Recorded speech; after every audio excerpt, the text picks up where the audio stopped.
Nigeria's Rural Electrification Agency has signed a pact with 27 federal universities and teaching hospitals to generate 100 megawatts of clean, renewable energy. The agency also reaffirms its commitment to ensuring the long-term success and sustainability of the Energizing Education program. Joke Adisa has more. It's the 2024 EEP Engagement Forum for the leadership of some federal government-owned universities and teaching hospitals. The Energizing Education program was launched in 2018 to provide reliable power supply to 37 federal universities and 7 affiliated teaching hospitals across the country. So far, 24 federal universities and 3 teaching hospitals have been captured with over $250 million spent. I urge all of us to commit to the completion and operations of this power plant, and secondly, I urge us to commit to ensuring the sustainability of this project. The Minister of Power acknowledges the pains of many educational institutions in securing reliable and affordable electricity. It's imperative that all beneficiary institutions take ownership of this project and actively participate in their management, operation, and maintenance. High point of the gathering is the signing of agreement between the REA and the universities. Beneficiary institutions say the EEP has taken them off the huge debt incurred every month on electricity. The issue of energy is a problem in Nigerian university, particularly federal. And so the coming of this project, for me, is already a relief to us.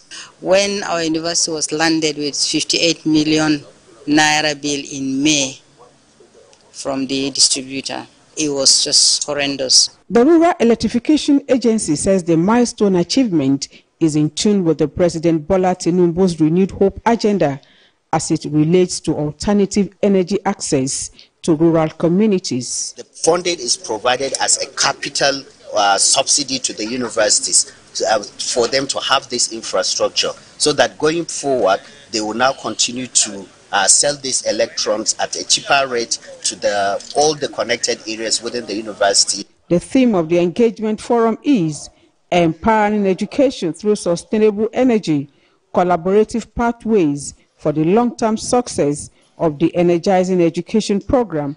Joke Adisa, TVC News, Abuja.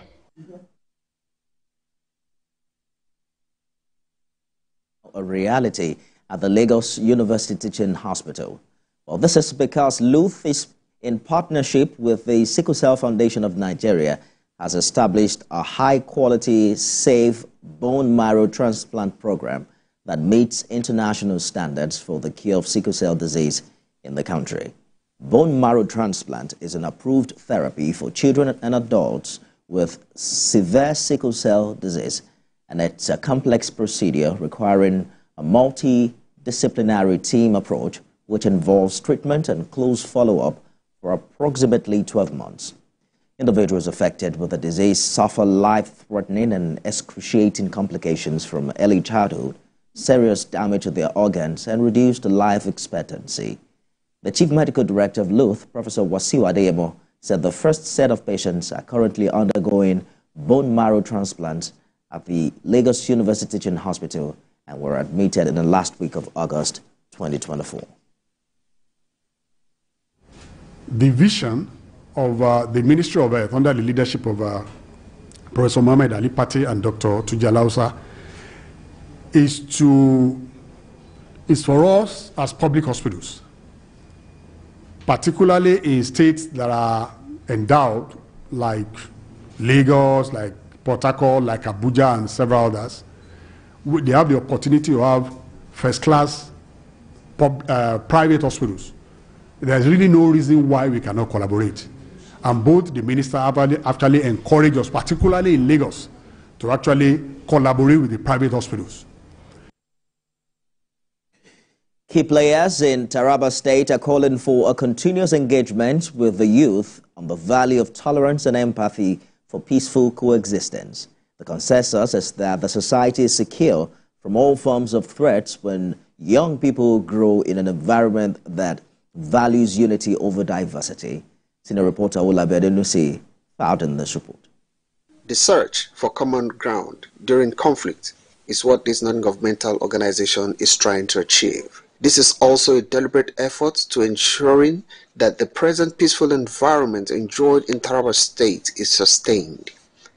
This forms part of this sensitization exercise for critical stakeholders by the search for common ground. Declaring the workshop open, the state coordinator spoke on the need for various stakeholders to join hands in building a peaceful environment. As a collective effort, we must commit ourselves to the continuous dialogue, even when it is difficult.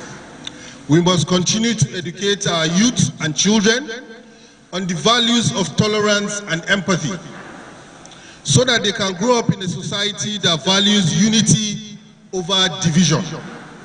And we must ensure that all people, regardless of gender, ethnicity, or religion, have equal access to opportunities, justice, and security. As we mark this World Peace Day, I call on each and every one of us to reflect on our role in fostering peace. Other speakers have this to say. Peace is just too precious that we dare not push it aside. But if there is no justice, because justice is a panacea upon which peace can be attained, if you do not have that justice, then forget peace. We have noted that there is some relative reduction in conflict in Taraba, particularly the issue of farmer grazier. It has been reduced. This attests to the work that the government is doing and the law enforcement. As a Taraba Peace Committee, what we can say is that the government should maintain that tempo. They should keep watch continuously. And that's the update this hour. I'm back at 1 p.m. with a more comprehensive bulletin. Stay with us, everyone.